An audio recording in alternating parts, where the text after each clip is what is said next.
যে তোমার এক ওয়াক্ত নামাজ নাই, সেজদা নাই, আল্লাহ নাই, রাসূল নাই, হালাল হারামের কোনো পাক নাফাকের কোনো ধার ধারণা, একটা মোটরসাইকেল জিন্দিগি, একটা মোবাইল জিন্দিগি, একটা নারীর সাথে প্রেম, এটাই জীবন, চুলের ফ্যাশন, এটাই জীবন বানায় ফেলছো, বন্ধুদের সাথে অসৎ আড্ডা, কিছু অশ্লীল বিশ্রী বাজে কথাবার্তা, নিজেদের মধ্যে অসভ্য নোংরা কথাবার্তা, এটাকেই জীবনের আনন্দ হাসি খুশি বানাই। অসভ্যতা আনন্দ হয় কেমনে ভাইয়া? প্রিয় ভাই বলো, কোন কোন কিতাবে লিখছে, কোন বইতে লিখছে, কোন ডিকশনারিতে যে নোংরামিটা আনন্দ, অসভ্যতা আনন্দ? তুমি একটা মেয়ের পিছনে ঘুরলা, এটা তো অসভ্যতা, এটা তো আনন্দ না। তুমি উলঙ্গ ছবি দেখলা, এটা তো নোংরামি, এটা তো আনন্দ হতে পারে না। অশ্লীলতা তো পৃথিবীর কোনো ভাষায়, কোনো দেশে, কোনো ধর্মে অশ্লীলতাকে আনন্দ বলে না, অসভ্যতাকে আনন্দ বলে না। অতএব ইনসাফ করো। মূলত দিল মরে গেছে যার, আখিরাত ভুলে গেছে যে, ইনসানের কাতার থেকে যে নিজেকে বিচ্ছিন্ন করেছে, জন্তু এবং জানোয়ারের খাতায় যে নিজের নাম লেখাইছে, অসভ্যতার অস্থিরতা, আল্লাহকে ভুলে থাকা একমাত্র তার পক্ষে সম্ভব। এবার আমি কোরআন থেকে বলি, কোরআনুল কারীমের সূরা আরাফের মধ্যে আছে স্পষ্ট, আল্লাহ তাআলা বলেছেন, ওয়াত্তাবাআ হাওয়াহু ফামাসালুহু কামাসালিল কালব। আল্লাহর কসম, কোরআনের আয়াত, আল্লাহ বলছে মনের ইচ্ছা মতো যে চলে, আমার মনে যা চাই আমি তাই করব। ওয়াত্তাবাআ হাওয়াহু, যে তার নফসের মনের চাহিদার অনুসরণ করে। কিসের আল্লাহ, কিসের রাসূল, কিসের কোরআন? বাদ দে বেটা এডি হুজুরদের এসব কথা বাদ, আমার মনে যা চাই তাই করব। চুল আমার ইচ্ছা মতো, জামা আমার ইচ্ছা মতো, পোশাক আমার ইচ্ছা মতো, মন চাইলে খাড়াইয়া মুতলাম, মন চাইলে বইয়া মুতলাম, মন চাইলে মানুষের মেয়েরে বিরক্ত করলাম, মন চাইলে সারা রাত উলঙ্গ ছবি দেখলাম, যা ইচ্ছা তাই করলাম। আমার বাবার সম্মান, মার সম্মান, কিচ্ছুর আমার কোনো পরোয়া নাই। আল্লাহর কসম, কোরআনে আল্লাহ বলছে, এমন জীবন যার, তার দৃষ্টান্ত কামাসালিল কালব, কুত্তার মতো, কুত্তার মতো, কুত্তার মতো। এই নাফরমান, এই জিন্দেগি কুত্তার জিন্দেগি, কুত্তার জিন্দেগি। এজন্য বেনামাজ জীবনে রাখিস, তোর জিন্দেগি কুত্তার জীবন। সেজদাবিহীন যুবক, মনে রাখিস তোর জীবন কুত্তার জীবন। সারা রাত উলঙ্গ ছবি দেখো যারা, নারী ছবি, মোবাইলের অস্থির দৃশ্য, মনে রাখিস বেটা তোর জীবন কামাসালিল কুত্তার জীবন বেটা, জানোয়ারের জীবন বেটা। এই একবার সুযোগ পাইছি, একবারই বললাম, আরেকবার আসতে হবে জরুরি না, আরেকবার আসার কোনো প্রয়োজন নাই। আর যদি না বাঁচি, আরেকবার যদি বলার সুযোগ না পাই, একবারই বললাম। প্রিয় বন্ধু, ফিরে আসো। প্রিয় নওজওয়ান মুসলমানের এই বিপদে তুমি না দাঁড়াইলে কে দাঁড়াবে? আমাদের মালিককে যদি আমরা ডাক না দেই, আমাদের উপরে সাহায্য কেমনে আসবে? আমাদের মনিবের কাছে যদি আমরা কাঁদি না কাঁদি, আমাদের বিজয় আসবে কিভাবে? আমাদের প্রিয় নবী সাল্লাল্লাহু আলাইহি ওয়াসাল্লাম, এবার রাসূলুল্লাহ সাল্লাল্লাহু আলাইহি ওয়াসাল্লামের জিন্দেগি শুনেন। সবাই শুনতেছেন? ছেলেরা, বাপ তোমরা শুনতেছো? বাপ ভাবতে শিখো ভাইয়া। যত ধমকেই দেই, যত শক্ত কথাই বললাম, দোস্ত, আল্লাহর কসম আমি এই বুক চিরে দেখাবো, আমি তোমারে ভালোবাসি। আমার জিন্দেগি ছেলেদের জন্য, নওজওয়ানের জন্য, আমার জিন্দেগি, এটা আমার সাধনা, এটা আমার মেহনত, এটা আমার ফিকির, ফিকির আমার। আল্লাহর নবী সাল্লাল্লাহু আলাইহি ওয়াসাল্লাম মাত্র 313 জন সাহাবীকে নিয়ে বদরের যুদ্ধে যখন যুদ্ধের ময়দানে দাঁড় করাইছে, 1000 কাফেরের মোকাবেলায়, হাদিসে স্পষ্ট আছে, নবীজি সাল্লাল্লাহু আলাইহি ওয়াসাল্লাম তখন সাহাবীদেরকে বললেন, তোমরা দাঁড়াও, যারে যেমনে দাঁড় করাইছি দাঁড়াও, তবে আমি আদেশ না দেওয়া পর্যন্ত যুদ্ধ শুরু করবা না। কথা বুঝছেন কিনা? এই কথা বলে আল্লাহ নবী সাল্লাল্লাহু আলাইহি ওয়াসাল্লাম পিছনের দিকে আসছে, একটু পিছনের দিকে আসছে আর কি। আয়েশা পাহাড়ের টিলায় নিচে, পাহাড়ের চূড়ার নিচে আল্লাহ নবী সাল্লাল্লাহু আলাইহি ওয়াসাল্লাম সেজদা করছে। সেজদা দিয়ে এক টানা কাঁদতে শুরু করছে। নবী সাল্লাল্লাহু আলাইহি ওয়াসাল্লাম অঝরে চোখের পানি ফেলতেছেন এই বদরের প্রান্তরে। তখন আল্লাহ নবী সাল্লাল্লাহু আলাইহি ওয়াসাল্লাম বলছেন, আল্লাহ আমি আপনার কসম করে বলতেছি, ইন তুহলিক হাদিহিল ইসাবা লান তুবাদা ফিল আরদ। মাওলা, আমার সামান্য পুঁজি, আমার গত 13 বৎসর, আমার গত 13 বৎসরের মক্কার মেহনত, মদিনার 6 মাস বা 1 বছর, আমার এই 14 বছরের কাছাকাছি সময়ের মেহনতে আমার এই 313 জন সাহাবী, আমার পুঁজি আমি দাঁড় করাইছি ময়দানে। এই ছোট্ট সৈন্য আমার অল্প কয়টা লোক। আজ যদি বদরের এই প্রান্তরে আপনি যদি আমার এই সামান্য বাহিনী শেষ করে দেন, এরা যদি শহীদ হয়ে যায়, তো মনে রাখেন মাওলা, লান তুবাদা ফিল আরদ, আপনার জমিনে আর আপনাকে ইবাদত করার কেউ থাকবে না। আমার পুঁজি তো 313 জন, ওরা যদি শহীদ হয়ে যায় সবাই, আপনার সেজদা দিবে কে? আপনার গোলামি করবে কে? এইভাবে আল্লাহ নবী সাল্লাল্লাহু আলাইহি সাল্লাম অঝরে কাঁদতেছিলেন আর বলতেছিলেন, আহাজারি করতেছিলেন। আল্লাহ রাব্বুল আলামিন ঠিক তখন জিব্রাইল পাঠাইয়া নবী সাল্লাল্লাহু আলাইহি সাল্লামকে সরাসরি জানায় দিয়েছেন, বন্ধু, ফাস্তাজাবা লাহুম রাব্বুহুম, আপনার দোয়া আমি কবুল করেছি। আমি আল্লাহ আসমান থেকে এই মুহূর্তেই জিব্রাইলের নেতৃত্বে 1020 ফেরেশতার কাফেলা আপনার সাহায্যে পাঠাচ্ছি। আন্নী মুমিদ্দুকুম বিআলফিন মিনাল মালাইকাতি মুরদিফিন, আমি এক্ষুনি পাঠাচ্ছি। আপনার সাথে আপনার সাহাবীদের সাথে কাঁধ মিলিয়ে ফেরেশতারা যুদ্ধ করবে। বদরের যুদ্ধে আল্লাহ তাআলা মুমিনের বিজয় দান করছেন, বিজয় দান করছেন। তাহলে এই জন্য ভাইয়া, প্রিয় ভাই আমার, রাসূলুল্লাহ সাল্লাল্লাহু আলাইহি ওয়াসাল্লাম চোখের পানি ফেলছেন, আল্লাহ নবী সাল্লাল্লাহু আলাইহি সাল্লাম। আজকে আমরা তো কমপক্ষে চোখের পানিটা তো ফেলতে পারি। এই মুহূর্তে আমরা যদি গাজা যাইতে তো চাই, যাওয়ার জন্য কসম আল্লাহর, শুধু এই মাহফিলে বলতেছি না, একাকিত্ব মালিকের কাছে 1000 বার বলছি, মালিক, যদি এই জান তোমার পছন্দ হয় তো এই জান দিতে রাজি আমি, তবুও মজলুমকে বাঁচায় দাও, মজলুমকে বাঁচায় দাও। যে সারা বাংলাদেশ ব্যাপী যখন মিছিল হয়েছে, আমাদের সবাই আমরা মিছিল করছি, আলহামদুলিল্লাহ, আমরাও মিছিলে গেছি, আমরাও মিছিল। আমার ছোট ছেলে, আমার 2 ছেলে, আমার বড় ছেলে 13 বছর, ওরে আমি সাথে নিছি, তো আমার 7 বছরের ছোট ছেলে, এই যে আমাদের সারা দেশ একসাথে যে মিছিল করলাম আমরা, 7 বছরের ছেলে ওই ধারায় আছে। তা আমি বললাম, আব্বা তুমি ছোট মানুষ, তুমি যাইও না। আলহামদুলিল্লাহ, মালিকের দয়া, আমার বিবি ওই আমারে বলতেছে যে আমার পক্ষ থেকে আমি আমার ছোট ছেলেরে দিলাম, কসম আল্লাহ, বলছে ওরও নিয়ে যান, এটা আমি আমার পক্ষ থেকে দিলাম। অতএব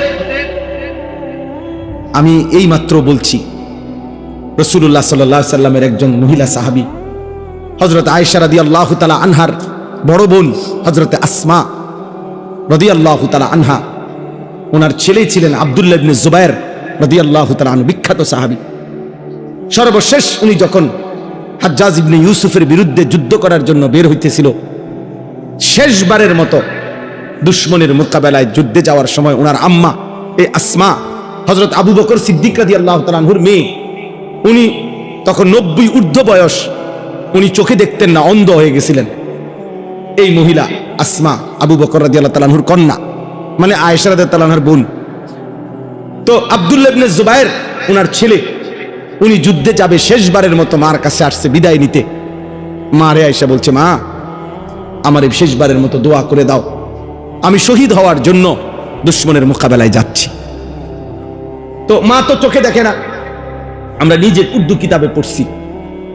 উনি কাছে আসছে, মা উনারে কাছে আসতে কইছে, তো কাছে আসছে, আর হযরতে আসমা চোখে দেখেন, আমি হাত বাড়াইছে ছেলের গায়ে দোয়া করার জন্য, হাত লাগাইয়েই হাত সরাই ফেলছে। সাথে সাথে হযরত আব্দুল্লাহ ইবনে জুবায়ের অবাক হয়ে গেছে যে আমার মা আমার গায়ের থেকে হাত সরাই ফেললো কেন।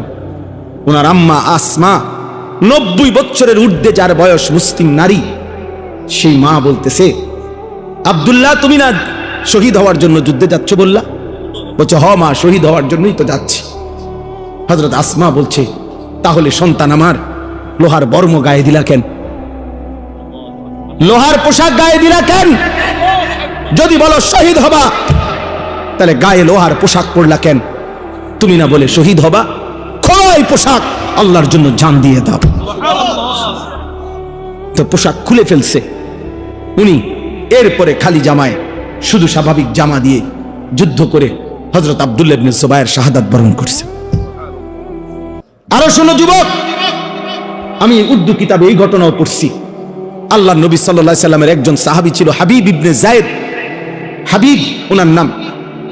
নবী সাল্লাল্লাহু আলাইহি সাল্লামের এই সাহাবীকে একজন মিথ্যা নবী দাবিদার, সর্বপ্রথম যে নিজেকে মিথ্যুক নবী দাবি করছিল নবী সাল্লাল্লাহু আলাইহি সাল্লামের ইন্তেকালের কয়েকদিন আগে, তার নাম হলো মুসাইলামা, মুসাইলামাতুল কাজ্জাব। তখন নবীজি তখন জীবিত, একেবারে লাস্ট টাইম। এই সময় সে নিজেকে মিথ্যা নবী দাবি করছিল।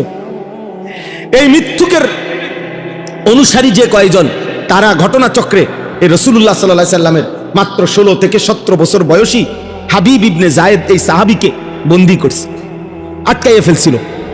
আটকাইয়া যখন মুসাইলামা ওই মিথ্যুক ভণ্ড নবী দাবিদারের কাছে আনছে, তো ওই বেঈমান মুসাইলামা ওনার এই সাহাবী হাবিবকে, সুন্দর চেহারা 17 বছরের ছেলে নবীজির সাহাবী, ওনাকে বলছে, হাবিব তুমি একবারের জন্য শুধু বলো আমি মুসাইলামা আল্লাহর নবী।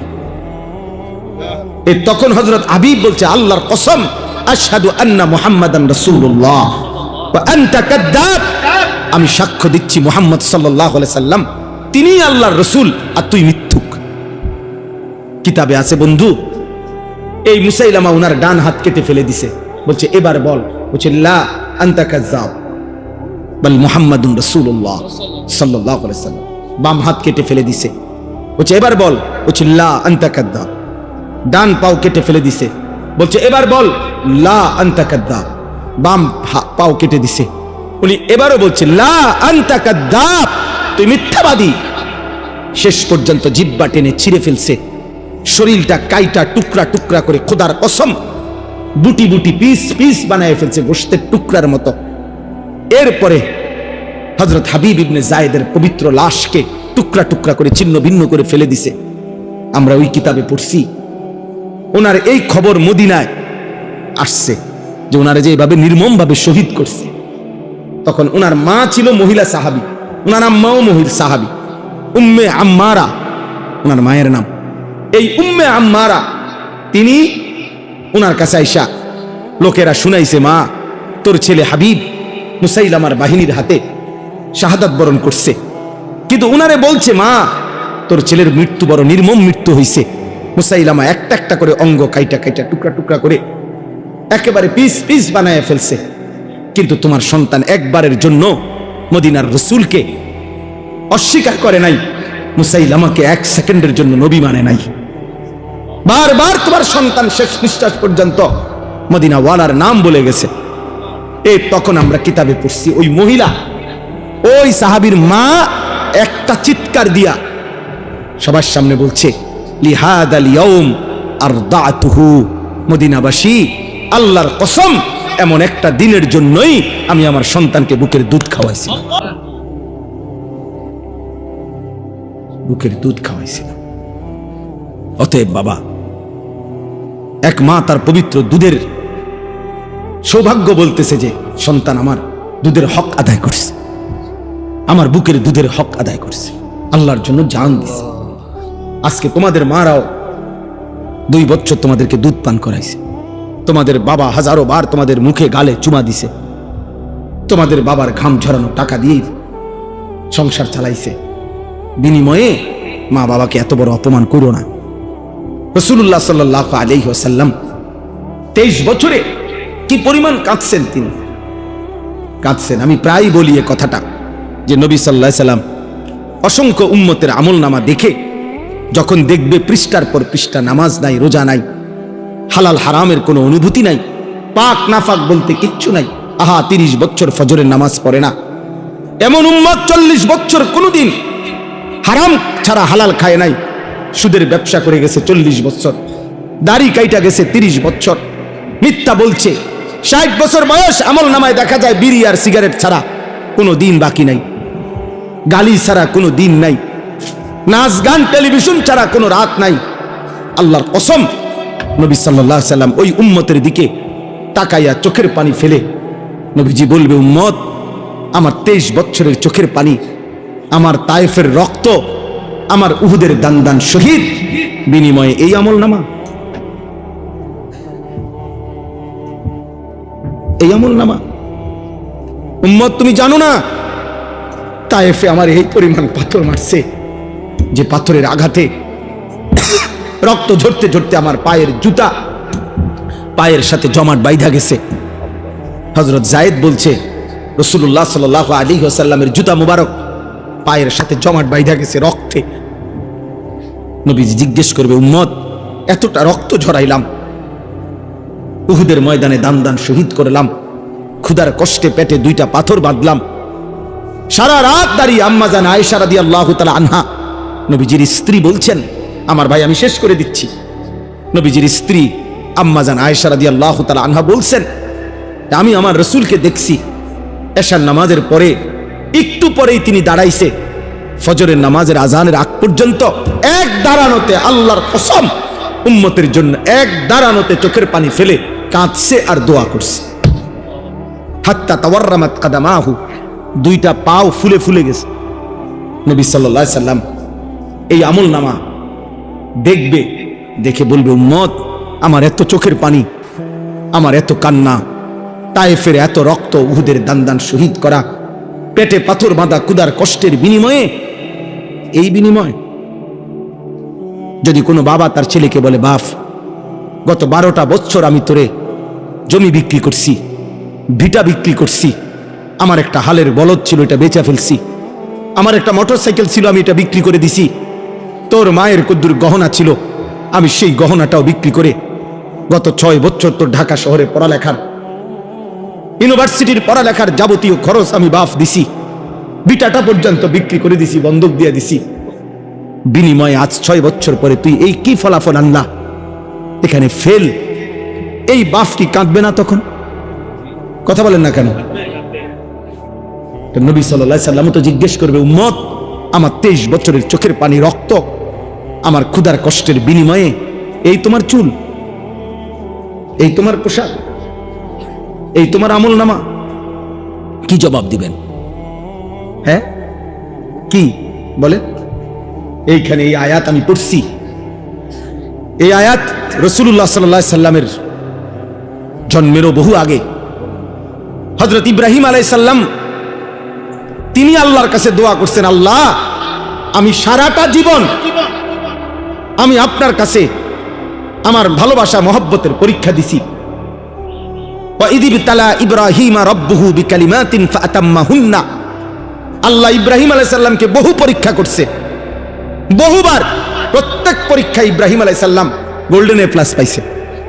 ফাতাম্মাহুন্না, উত্তীর্ণ হয়েছে ইব্রাহিম আলাইহিস সালাম প্রত্যেকবার, ছোট্টবেলা থেকে নিয়ে এই যতবার পরীক্ষা করছে, প্রতি পরীক্ষায় উত্তীর্ণ হওয়ার পর তাফসীর মাআরিফুল কোরআনে আমি পড়ছি, আল্লাহ তাআলা 70 বার ইব্রাহিম আলাইহিস সালামকে মোট পরীক্ষা করছে।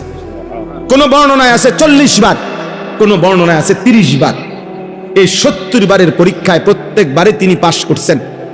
70 বারের পরে আল্লাহ তাআলার কাছে ইব্রাহিম আলাইহিস সালাম দোয়া করার সুযোগ পাইছিলেন, দোয়া করার, কিছু চাইবার। আল্লাহ বলছিল, ইব্রাহিম 70টা বছর তুমি 70 বার আমি তোমারে পরীক্ষা করেছি, শেষ পর্যন্ত আপন সন্তান জবাই করতে বলছিলাম, সেটাতেও তুমি পাশ করছো, আমার ঘর বানাইতে বলছি সেটাতেও পাশ করছো, যাও ইব্রাহিম এবার কিছু আমার কাছে চাও, আমি দিমু তোমারে। ইব্রাহিম আলাইহিস সালাম তখন আল্লাহর কাছে বলছিলেন, আল্লাহ আমার জীবনের এই 70টা পরীক্ষার বিনিময়ে, সারা জীবনের আপনার কাছে আমি যা পরীক্ষা দিয়ে পাশ করছি, সবগুলো ভালো ফলাফলের বিনিময়ে আমি আপনার কাছে শুধু একটা জিনিস চাই। কয়টা? একটা জিনিস। তবে মজার বিষয় হলো, মাওলা সব কিছুই আপনার কাছে আছে অনেক, আমি যেটা চাই সেটা আপনার কাছেও আছে একটা, আপনার কাছেও আছে এক পিস। আমি জানি মাওলা আমি যেটা চাইবো এখন আমার সারা জীবনের পরীক্ষার বিনিময়ে, ওইটা আপনার কাছে আছেই একটা, আপনার কাছে আরেকটা নাই আমি জানি, আমি ওইটাই, আপনার কলিজাটা চাই, আমি আপনার ওই একটা প্রিয় ধন আমার দরকার, আমি ওইটা নিব। আল্লাহ বলছে, বলো না ইব্রাহিম, দিমু যেহেতু সিদ্ধান্ত নিছিয়ে তোমার আজকা, কও যাও যেটাই চাও। যত প্রিয়ই হোক আমার, আমি দেব ইব্রাহিম। বলো তুমি। ইব্রাহিম আলাইহিস সালাম তখন এটা চাইছে, রব্বানা ওয়াবআস ফীহিম রাসূলাম মিনহুম, আল্লাহ আমার সন্তান ইসমাঈলের বংশে আমি ওই শেষ জামানার পয়গম্বর, আখেরি পয়গম্বর, নবী দু জাহাं, নবী দু শাহাं, নবী দু আলম, ফখরে মওজুদাত, সৈয়দুর রসুল, মুসদ্দিকুর রসুল, নবীউল আম্বিয়া, ইমামুল মুত্তাকিন, ইমামুল মুরসালিন, ইমামুল আতকিয়া, ইমামুল আম্বিয়া, ইমামুল মুরসালিন, খায়রু খালকিল্লাহ মুহাম্মদ আরবি সাল্লাল্লাহু আলাইহি সাল্লাম, আখিরি মুহাম্মদ বন্ধুকে আমি আমার সন্তানের বংশে চাই। আমি মুহাম্মদ চাই, মুহাম্মদ।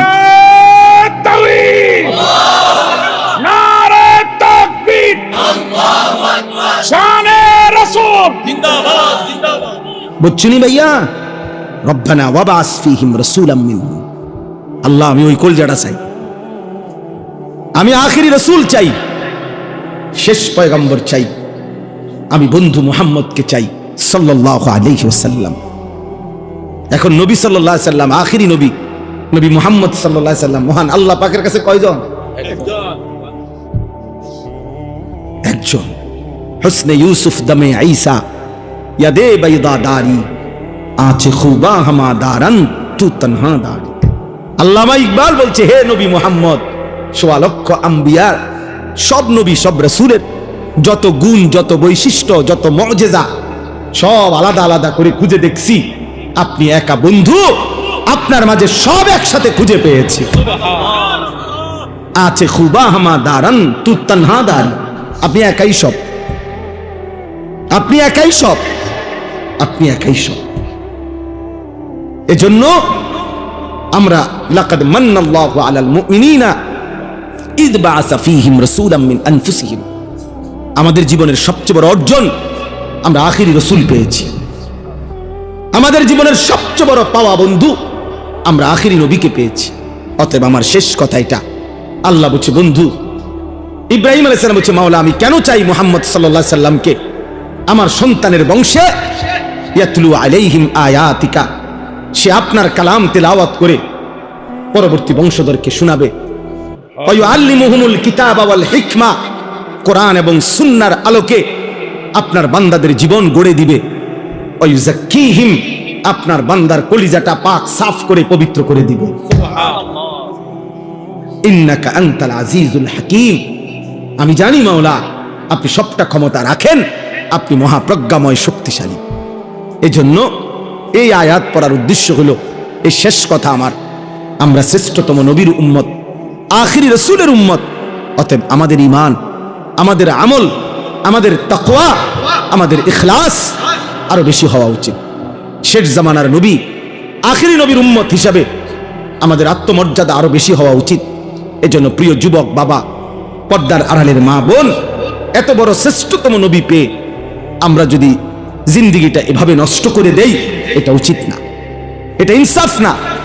এজন্য আমি অনুরোধ করছি, আজকে এই রাত গভীরে তোমরা যারা কিশোর নওজোয়ান এতটা কষ্ট করে এত রাত অবধি বসে রইলা, আমি তোমাদের কাছে অনুরোধ করি ভাইয়া, মাথার চুল থেকে পায়ের নখ পর্যন্ত তুমি যেহেতু সুন্দর নিজেকে সাজাইতে চাও, আমিও বলি তুমি সুন্দর হও, কিন্তু সেই সৌন্দর্য নিজেকে যেহেতু সুন্দর করতে চাও, আল্লাহর কসম প্রিয় নবী সাল্লাল্লাহু আলাইহি সাল্লামের চাইতে সুন্দর এই কায়নাতে আর কেউ হইতে পারে না।